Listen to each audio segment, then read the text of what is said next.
सुप्रभात बच्चों, आप सभी कैसे हैं। आशा है आप सभी घर पे स्वस्थ होंगे और जिस प्रकार से अभी आपने पेपर किया बहुत अच्छा किया। आशा है आगे भी इसी प्रकार से आप अपनी स्टडी जारी रखेंगे।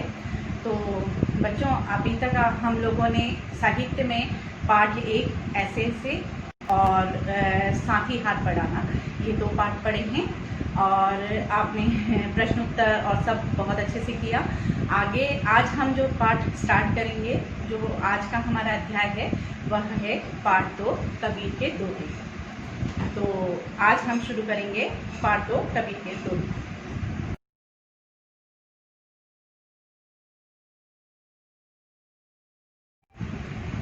हाँ, तो बच्चों, पहले मैं आपको स्पष्ट कर दूं कि दोहा किसे कहते हैं। दोहा 4 पदों की छोटी छोटी कविताएं हैं जो गागर में सागर भर देती हैं। इसी प्रकार हर एक दोहा में छोटी बात में बहुत गहरी बात छुपी होती है। जिस प्रकार एक गागर में सागर भरा नहीं जा सकता, उसी प्रकार हम एक दोहे में बहुत सी बातें स्पष्ट कर सकते हैं। जैसे पहला दोहा है, सांच बराबर तप नहीं, झूठ बराबर पाप, जाके हृदय सांच है, ताके हृदय आप।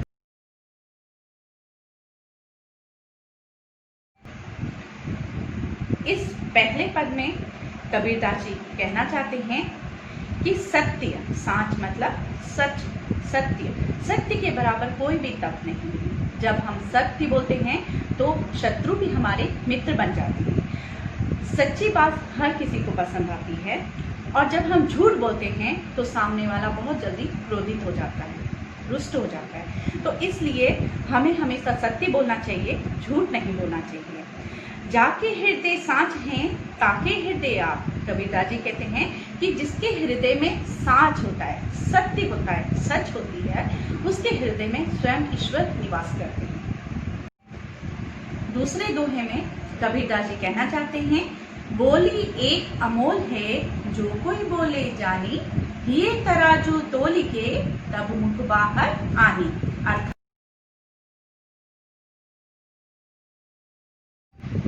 दूसरे दोहे का अर्थ है, बोली एक अमोल है, जो कोई बोले जाने। अर्थात जब हम किसी से बोलते हैं, जो हमारी भाषा का प्रयोग करते हैं, जो हमारी बोली होती है, वो एक अनमोल होती है, वो मधुर होनी चाहिए। जब भी हम अपने भावों को स्पष्ट करते हैं तो मधुरता होनी चाहिए, तो सुनने वाले को वह बहुत अच्छा लगता है। सुनने में हर चीज़ बहुत ही अच्छी लगती है। लेकिन जब हम ये तराजू तोलेंगे तब मुख बाहर नहीं। किसी भी बात को बोलने से पहले, किसी भी बात को जब हम स्पष्ट करते हैं, किसी के सामने रखते हैं, तो बोलने से पहले उसे अपने हृदय में तोलना चाहिए। क्या मुझे ये बात उसको बोलनी चाहिए, अर्थात नहीं, क्योंकि उसका प्रभाव सामने वाले पर कुछ भी पड़ सकता है, विपरीत भी पड़ सकता है। इसलिए हमें हर बोली को अनमोल रूप से बोलना चाहिए, तब मुख बाहर आनी। जब हम सत्य बोलते हैं, मीठा बोलते हैं, मधुर भाषा बोलते हैं, तो वह सामने वाले को बहुत अच्छा लगता है, बहुत मधुर लगता है। अब हम कबीरदास जी का तीसरा दोहा लेंगे, जिसमें कबीरदास जी ने कहा है, अति का भला न बोलना, अति की भली न चूप, अति का भला न बरसना, अति की भली न धूप।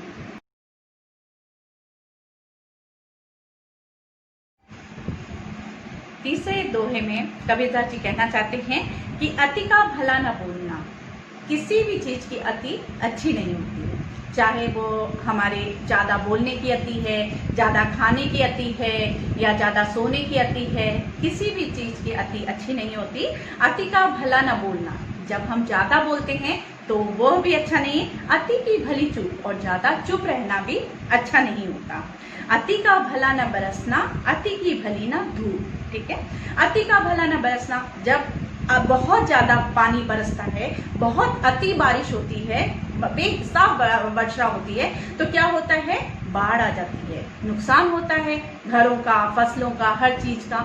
इसी प्रकार अगर अति की का भली ना धूप, जब धूप अधिक होती है तो क्या होता है, सूखा पड़ता है ना, तो अकाल आता है। तो इसी प्रकार किसी भी प्रकार की अति अच्छी नहीं होती है। कबीरदास जी अपने चौथे दोहे में कहते हैं, काल करे सो आज कर, आज करे सो अब, पल में प्रलय होएगी, बहुरी करेगा कब।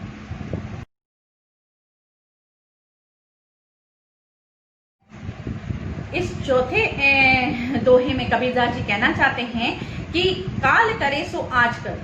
आज का काम कभी भी कल पर नहीं छोड़ना चाहिए, क्योंकि कल पे छोड़ने का मतलब है वो कार्य कभी भी पूर्ण नहीं होगा।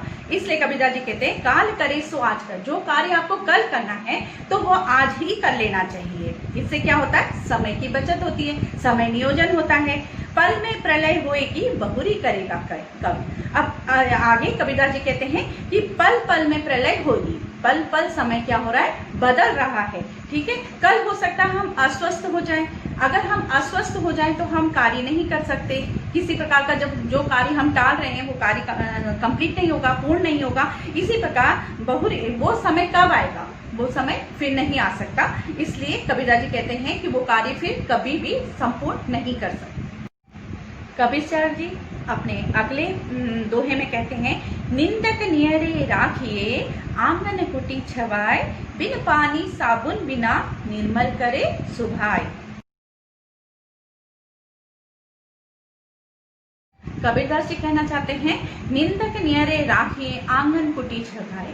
अपने आप को निर्मल स्वच्छ करने के लिए निंदा करने वाले, निंदा यानी कि जो बुराई करते हैं, हर समय हमारे में कमी देखते हैं, तो ऐसे लोगों को अपने आसपास रखना चाहिए। अपने आसपास क्यों रखना चाहिए? अब आप बोलेंगे कि हम आसपास ऐसे लोगों को क्यों रहे, हमें तो अपने आसपास अच्छे लोगों को रखना चाहिए।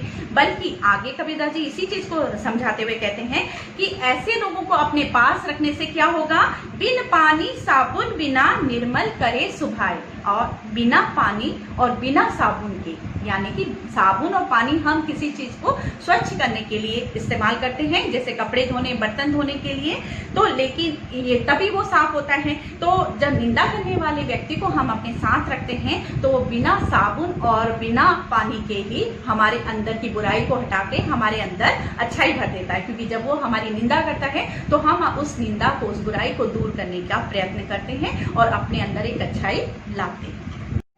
कबीरदास जी अपने अगले दोहे में कहते हैं जाति न पूछो साधु की पूछ लीजिए ज्ञान, मोल करो तलवार का पड़ी रहन दो म्यान। आगे कबीरदास जी कहते हैं कि जाति न पूछो साधु की पूछ लीजिए ज्ञान। अर्थात साधु को, साधु अर्थात ज्ञान देने वाला, गुरु, ठीक है, ज्ञानवान व्यक्ति, ऐसे व्यक्ति की कभी भी जाति नहीं पूछनी चाहिए, क्योंकि हमें उसकी जाति से कोई सरोकार नहीं होना चाहिए।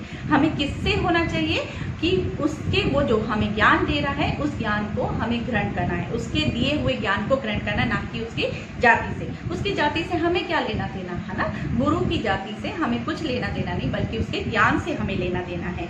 तो मोल करो तलवार का पड़ा रहन दो म्यान। युद्ध में किस चीज का मूल्य होता है? युद्ध करते हैं तो तलवार का मूल्य होता है। जब युद्ध लड़ा जाता है तो तलवार से लड़ा जाता है, ना कि म्यान से। म्यान तो वहीं की वहीं पड़ी रहती है, म्यान को हम यूज नहीं करते, उपयोग नहीं करते।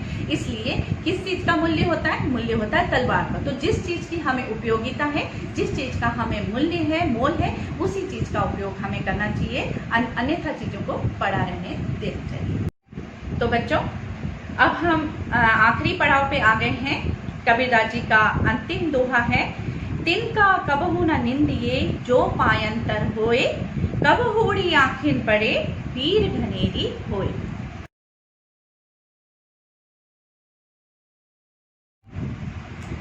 हाँ, तो बच्चों, इस दोहे का अर्थ है तिनका कबहू न निंदिए जो पायंतर।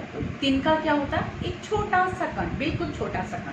तो ये जो छोटा सा कण होता है, इसको हम नजरअंदाज नहीं करना चाहिए। हम सोचते हैं कि छोटा सा तिनका है, चलो कहीं भी इधर उधर उड़ गया, कोई फर्क नहीं पड़ेगा। लेकिन वो छोटा सा तिनका कभी भी, है ना, जो कि हम चलते, हमारे पैरों के नीचे भी दब जाता है कई बार हम चलते हुए समय। तो कबीरदास जी कहते हैं कि तिनका कबहू न निंदिए जो पायंतर होए। पायन यानी पैरों के नीचे, तर यानी नीचे, जो पैरों के नीचे जो तिनका होता है, हम उसकी निंदा करते हैं कि छोटा सा है, कुछ नहीं होता, और हम उसे कुचल के चले जाते हैं। किंतु कबहू उड़ी आंखन पर, लेकिन हमें ये नहीं याद होता कि कभी भी तेज हवाएं या आंधी चलने से वो छोटा सा तिनका उड़ के हमारी आंखों में गिर सकता है।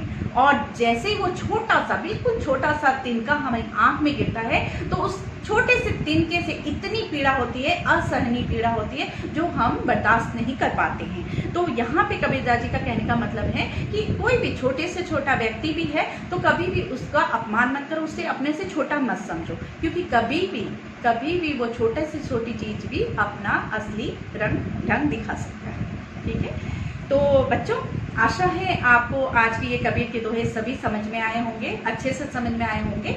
अगर इन सब के बावजूद भी अगर आपको कोई संदेह है तो आप मुझसे किसी भी दोहे के विषय में आप मुझसे पूछ सकते हैं।